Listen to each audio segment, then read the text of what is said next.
Hello, everyone. Welcome to another cozy catch up with me, Sarah Burr. Welcome to Wednesday. Welcome to the last Wednesday of August. We have it's been quite a busy month, and I am number one still reeling from the news of Dolly Parton's passing yesterday, as well as just learning that Tim Curry has also passed away. And what a gut punch for the week. It's been really moving to read the tributes about Dolly Parton.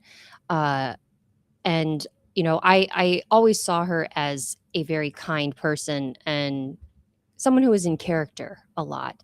But the information or just the amount of work that she did for her community with Dollyland and helping children in childhood literacy. She did so much to help with making sure people had vaccine access. I was actually watching a live stream earlier this morning that was from the perspective of a person that worked with her or worked alongside with her at Dollywood probably like 20 years ago or so. And just hearing about all the stuff that she did to help people was fascinating. And, she paid for anyone who got into college that worked at Dollywood, got the full like a full ride. She would pay for their college. She paid for their health care. They had time off. They were paid a living wage. It was just like she was such like a humanitarian that flew under a lot of people's radar. Like we all know her as this great performer and songwriter. But I think her, like just the things that she did for the people in her life and the people around her was absolutely incredible. And I'm just like, I'm sad that she is gone. She was just such a good person, and we need good people in the world who are just helping others. She's the epitome of somebody who, you know, got everything that she could possibly hope for in life and gave back to her community in such meaningful and positive ways. So I'm just really bummed out about her. And of course, now learning about Tim Curry, whom I know everybody probably knows him most from the Rocky Horror Picture Show, but I just absolutely loved him. Number one in the American Duos episode of Psych that he was in, as well as Muppet Treasure Island. That's one of my favorite movies. I love Muppet movies. I love that movie so much. I love the song When You're a Professional Pirate. And that I love that movie so much. I think I'll probably have to watch it tonight because it's fun and I just need some fun in the world. And so what a bummer. But they both lived to be 80 years old, had wonderful, amazing careers and lives, and just really did a lot for the world. So they leave behind a lovely legacy that one can only hope to aspire to live up to.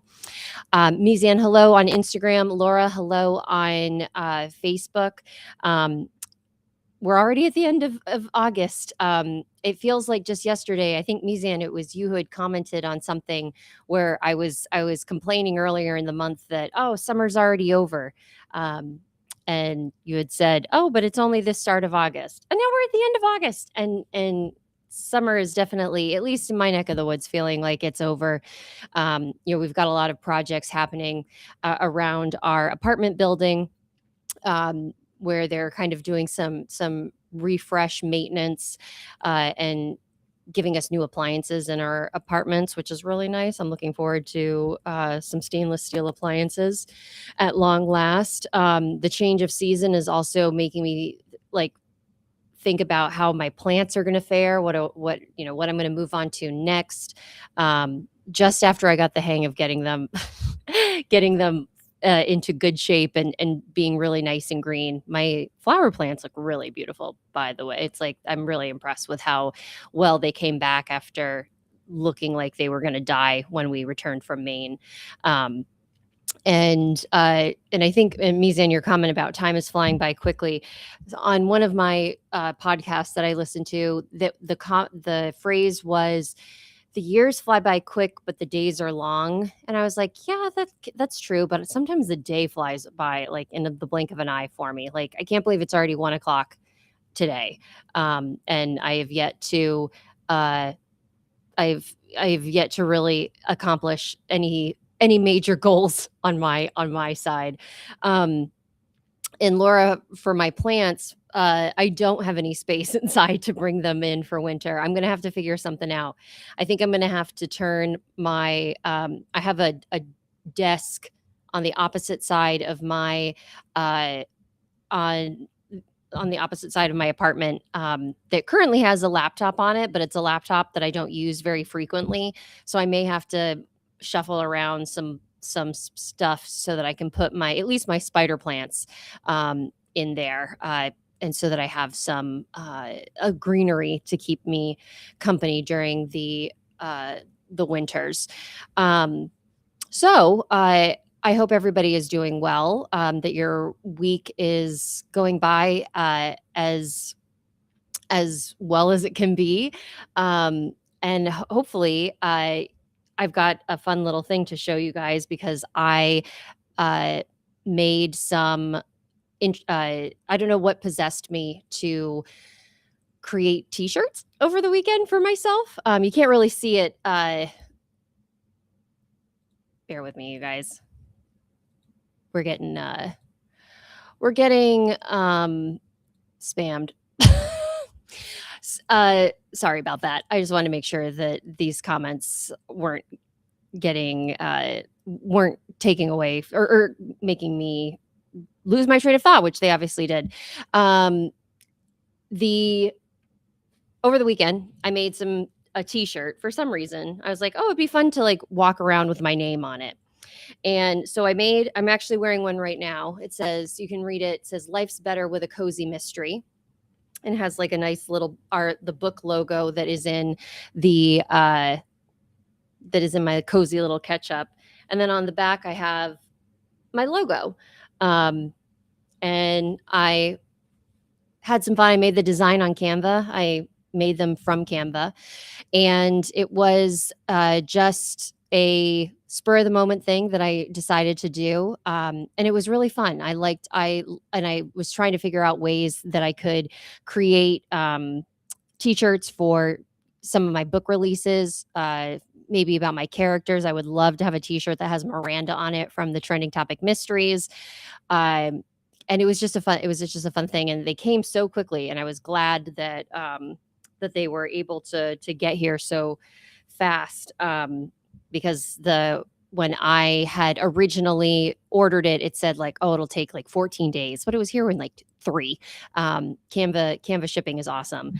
So if you're ever in the market for needing a t-shirt made, I got these. I think they were $23 each, which for like my own custom shirt is pretty awesome. So yeah, if you're ever in the market for creating a shirt, I can definitely recommend Canva's printing service. And this mine, I got it in size medium, and I already washed them. So and they didn't like shrink, or the paint didn't peel off of them. I think my logo got a little bit pinkified. It's not as white as I originally had it, but I don't really care. It looks cool. It looks loved and well worn. And yeah, I thought it was a decent price too. So I am very happy with them. At some point, I might try to figure out how I can like create Sarah Burr t-shirts or book themed t-shirts and have it so that you guys can order them if you're interested. But yeah, so I've got this one has the logo on the front, and then my Life's Better with a Cozy Mystery on the back, and then this one is the opposite. So I can brand myself while I'm walking around town, which would be fun. So that was a fun little project that I did last week.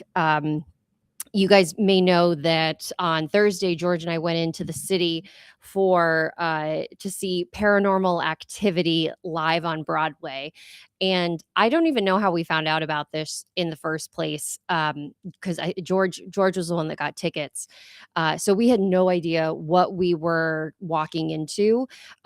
We had no idea like what it was going to be, whether it was going to be a show, if it was going to be a story, if it was going to be like some type of movie Q&A or what have you. Um, and so we went in not having any expectations. Well, actually, my expectations were like, this is going to be weird and not like it's going to be strange and I'm not going to enjoy it. But let me tell you, I can't remember the last time that I enjoyed a Broadway show as much as I did for this for this play. And I'm not much of a play person. I love musicals. I love singing. I love the dancing. I love the crazy sets and all of that good stuff. So the fact that we just went to see like a straight play, I was like, oh man, this is going to be boring. But they did. It was so well staged. The acting was incredible. The story, I was like gripped by the story. It was about a couple who had just moved from Chicago to London. They were in like a flat in London, although it was a two-story flat, so it was a house in London. And the woman was having like these moments of time where she would forget like or she would black out and she's like, I don't know what's going on. And she felt like there was like a presence following her around and it kind of begins to emerge again when they move to London. And the stage, the masterful like stage cues and lighting to have us looking over here in one instance and have like some stage magic happen was I as a theater nerd, I was just like, how are they doing it? There is one where the woman, she is wearing a bathrobe and she comes down the apartment stairs because they set up the stage to be like they cut a house in half so that you're peering in from the side of the house, so you see all the rooms both up the second story and the rooms on the first floor. So it was already like a really cool set where it was like a giant dollhouse almost. And the woman in her bathrobe, and it's a hooded bathrobe, she comes down the stairs. She kind of has this weird interaction with her husband. And then she starts going over to the kitchen counter and just like chopping. She's like helping him prepare for dinner. And so her back is turned to the audience. You just see like her wearing the hood of the bathrobe. It's all like, it's a long gray bathrobe. And then all of a sudden, the the husband is talking to the wife and she's not responding and he kind of is starting to get a little angry, and then she appears upstairs and comes back down the stairs like, who are you talking to? And the bathrobe over at the counter just like drops to the floor and it's empty. And we were just like, how did they do it getting this woman from like, how did she get out of the bathrobe without us noticing? How did they keep the bathrobe like filled up with air to keep it standing and then get her up? It was things like that were really, really incredible from like a stagecraft perspective. The story was great. The jump scares were great. I know I'm not talking to an audience that really loves a lot of horror and jump scares, but it was just like a really cool show. The audience was so into it. It was so great because you had people that were watching and they were just like, no, no, no, no, no, like don't do it, don't do it. And so it was pretty interactive, lots of like screaming and gasping and laughing and just appreciation of what was going on. And the thing that really even like made it more or just like kind of brought it to life a lot more is that they kept talking about the weather and how awful the weather was. And that day we had the most like torrential downpour I have ever seen in New York. It was it was incredible. George and I, we had gone into the city earlier to walk around Bryant Park. We went to a bookstore, which I have a story about. And then we went out to we were getting ready to go out to a really lovely dinner at an Indian restaurant. and we were walking through Macy's, and all of a sudden, like, this like, we go out into the foyer before going out onto the sidewalk, and the foyer is just, like, jam-packed with people and police officers, and we're like, "Oh god, like, what's going on?" And but it turns out that, like, everybody who was just on the sidewalk was inside because the rain was coming down so intensely. And, like, we went to Florida a couple years ago. I think it was when we went to go to the Harry Potter world for the first time that I went to Harry Potter, first and only time I've ever been to Harry Potter world. There was one day where we were walking around the Hogsmeade area, and it just rained like I've never seen before.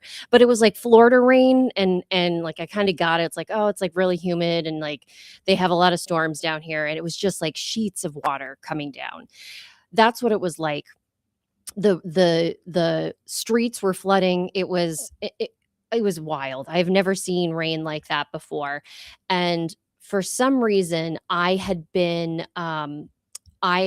preemptively, because I knew that there was going to be rain happening.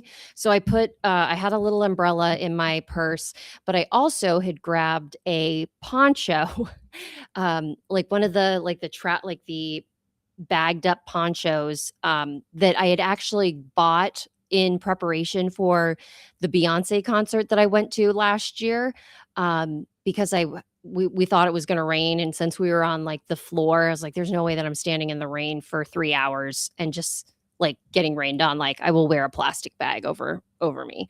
But it actually was a lovely time. The weather was perfect while we were there.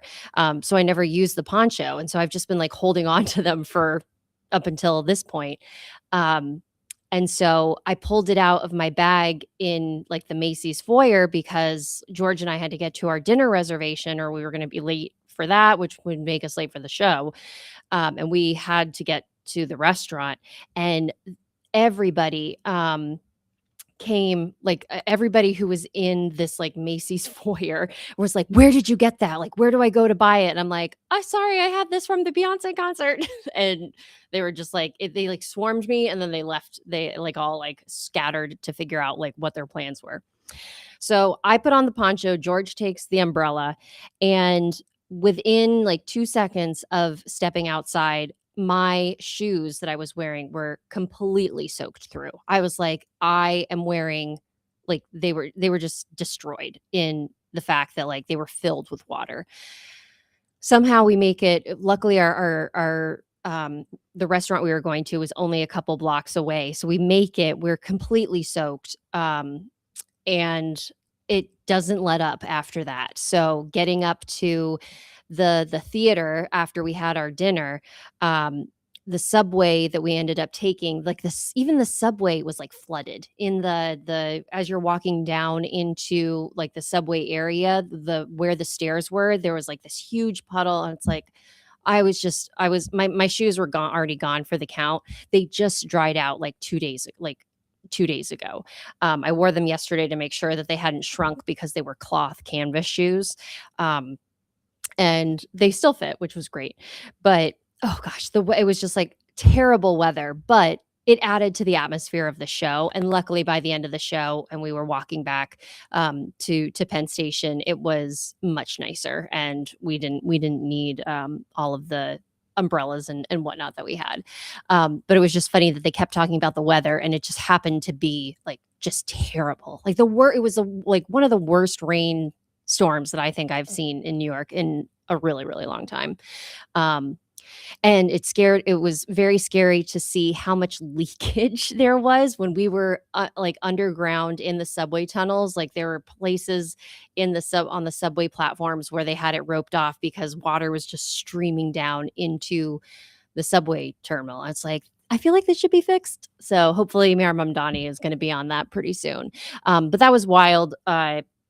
And so throughout the whole show, I was like, my feet are soaking wet. But I was captivated enough by the performance that I didn't really think about it that much until the end, when I was like, now my feet are cold. And it was just very unpleasant. Um, so I was like, I need to note to self, always just wear boots when you go into New York. Um, It's safer. It's just safer that way. Um, Hi, Grace. Thanks for being here. And yes, I have recovered from my vacation.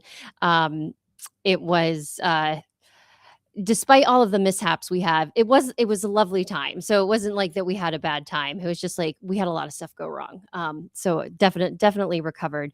And it is National Dog Day. I actually I think I got all of the places that I buy food from for like little treats and such for the dogs. They sent me like a bunch of coupons today, so I might have to do some National Dog Day shopping to get these little minions there some more goodies, since they are good dogs most of the time.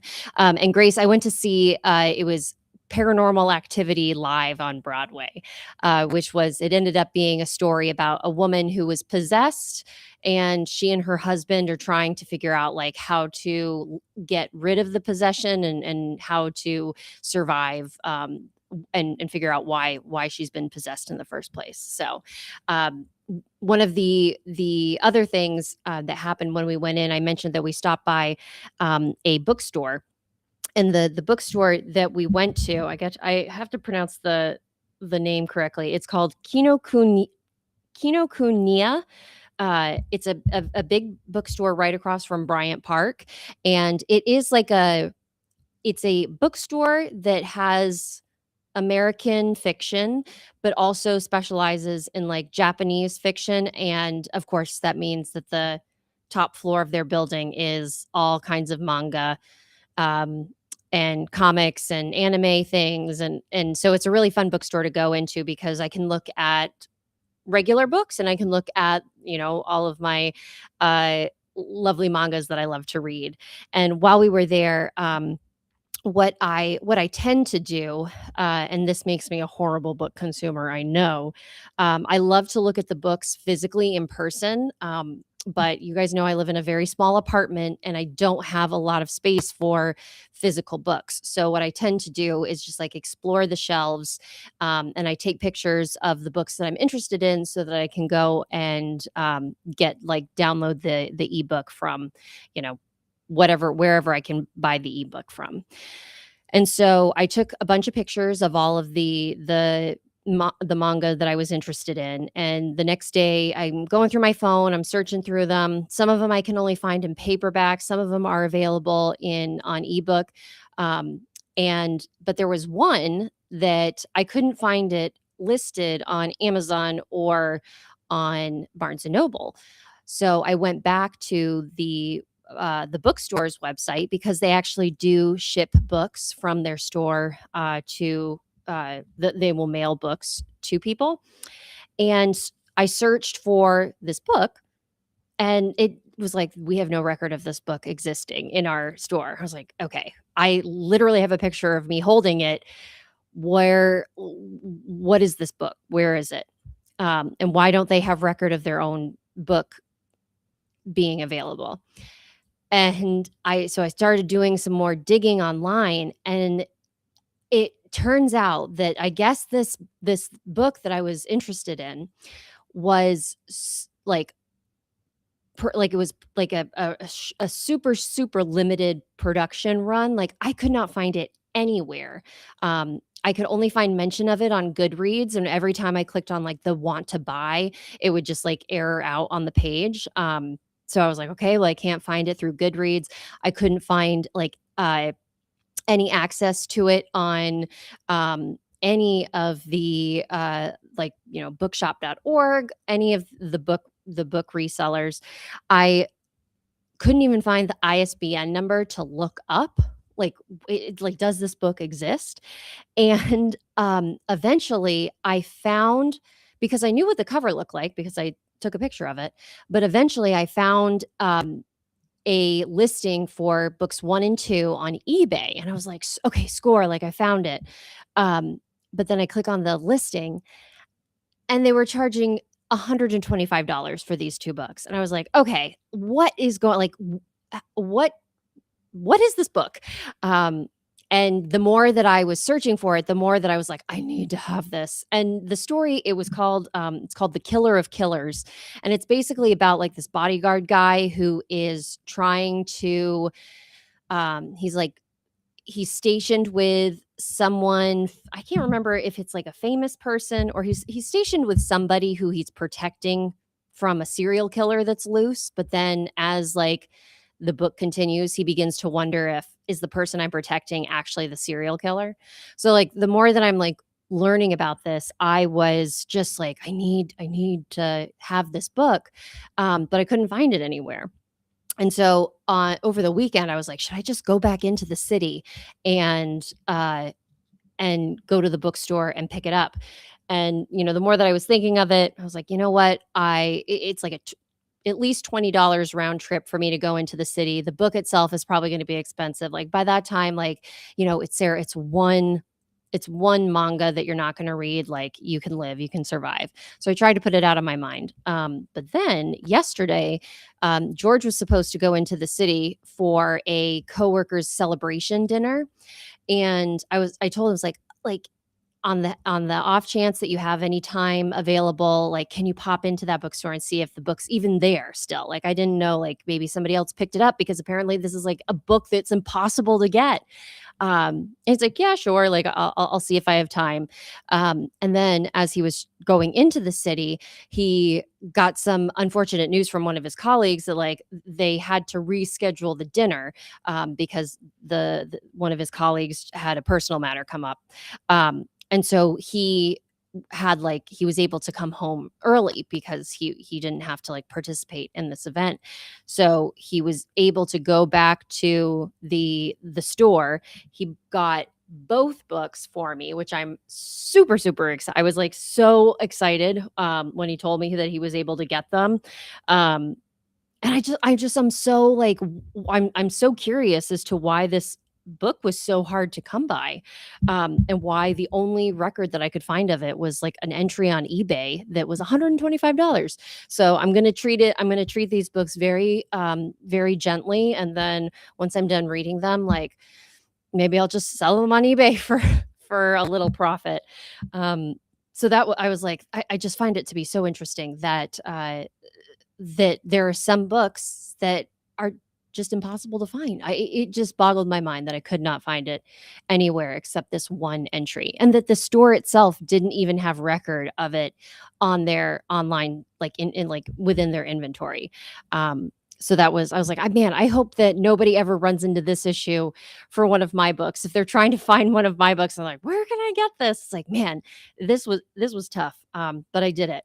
Um, and I see, oh, Mizan, thank you for wishing the happy National Dog Day. The National Cat Day was, I think, a couple weeks ago, I believe. And then there's international, because it's national and then there's international. So we still have more to come on that. And is my e-reader in color? No, not I have a Kindle Oasis that's like my official e-reader, but mostly what I do now is I read using my iPad, my giant iPad. I have one of the big what is like the 12.9 screen inch iPads. And I use the Kindle app on that so that I can read. And so anything that's in color will be available for me to see on that one. And I really, I'm kind of kicking myself that it took me so long to figure out, like, Sarah, you could just read from your iPad, because at least the Kindle Oasis is sort of small, the screen at least, and like I'm getting old, so I need to have things like really, really big just to keep my eyes from getting super tired by the end of the day. So I'm really loving using my iPad for reading. And I am right now I'm working on a doing a manuscript read for one of my good author friends, and I am reading it on my iPad using the Word app. And then, like, anytime I have a comment, all I have to do is like use the microphone feature on my iPad keyboard, and it just like records it's like so much better than like any of the dictation software that I've tried using in the past, because especially when I'm doing a beta read. I'm figuring out that I really like being able to dictate my thoughts rather than stop and type everything out, because it feels more like an organic reader reaction for me if I can just say like, oh, like here, like it would be great to have like some exposition about the the character's background, or something along those lines. And so I'm been using my iPad a lot more lately for work related items. And so I'm going to see when I like kind of return back to writing, how well the like auto, I guess not autocorrect feature, but just like the microphone feature, dictation feature on the iPad works, because I would love to be able to dictate my sentences and thoughts and such. Because I've always just heard like really great things about how folks are able to create by dictating their books, rather than typing them. So that'll be a fun experiment for me, to use. And I am a big I'm a tablet person. I love using I use my iPad every day, everywhere. Anytime we go traveling, I don't always bring my laptop with me, um, because I like to bring my laptop so I can play my games. But if we're going to like a place like on like a beach vacation where it's like I'm not going to be gaming while I'm here, I love having my iPad because I can watch movies and TV shows on it. I can read on it. I can catch up on all of the people that I follow on Substack on it.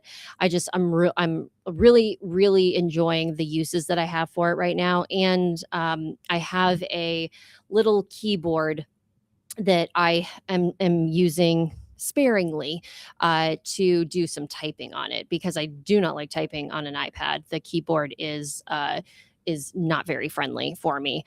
Um, I don't like the on-screen typing, but I do really love using the little keyboard. And it was great. I took it when we went to London, and would go into a cafe and type from there, as well as I think I did it for Malice. And I downloaded my games on, because a lot of my games you can play, they're like mobile and PC games, so I can just download the games on my iPad. And if I'm like well prepared, I will bring a controller that I can then use and play from there.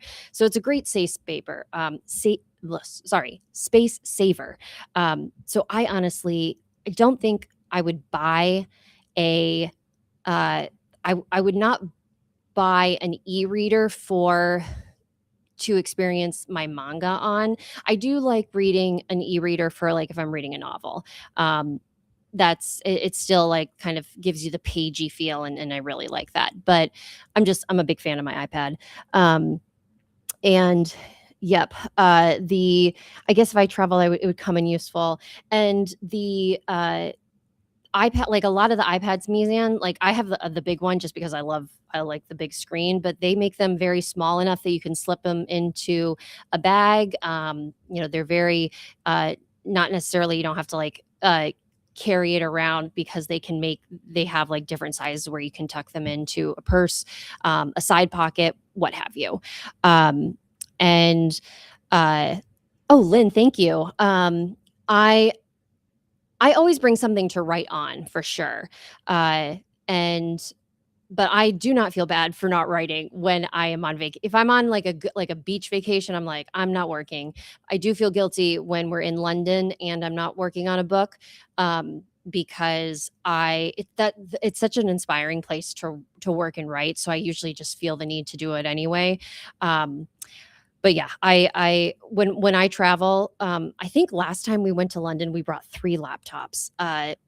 For some reason, I think because George needed one for work, and then I brought 2 because I had a big laptop that I use for like gaming purposes, like in the hotel room if I needed to kill time. And then I have a smaller laptop that's very lightweight that I can bring to different, like if I want to go out and about.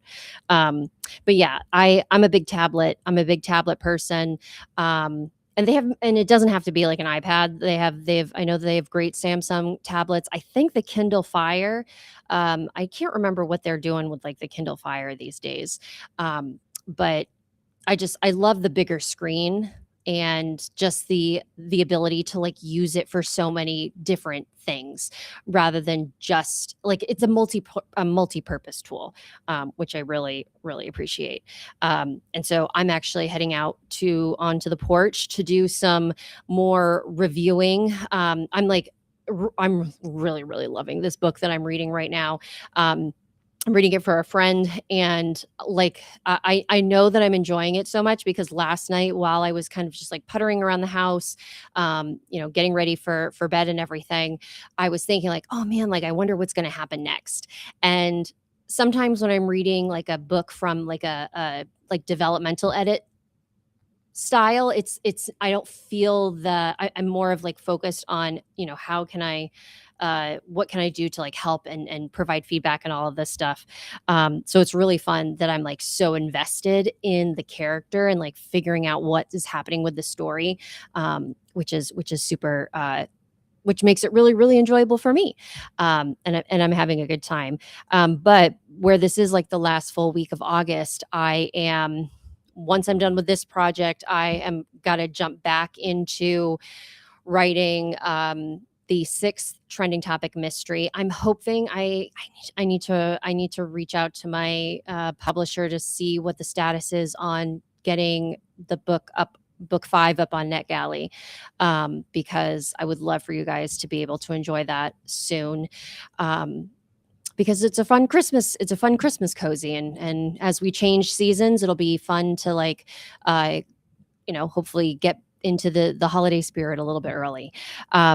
And I've got to get ready with Bookish Moments, where the Bookish Moment is coming back very soon. I've got to get all of our shows scheduled and all that good stuff. It's that back to school mentality that I always have a little bit of trepidation with each year. But I think like I feel ready to jump back in the saddle. I've had a productive summer, but I've also had like a very restrained, like I've been very good about pacing myself and not overwhelming myself and taking time to just enjoy things and appreciate life. But I'm definitely looking forward to it cooling off a little bit so I can work out on the porch and not get my legs burned while sitting in my chair.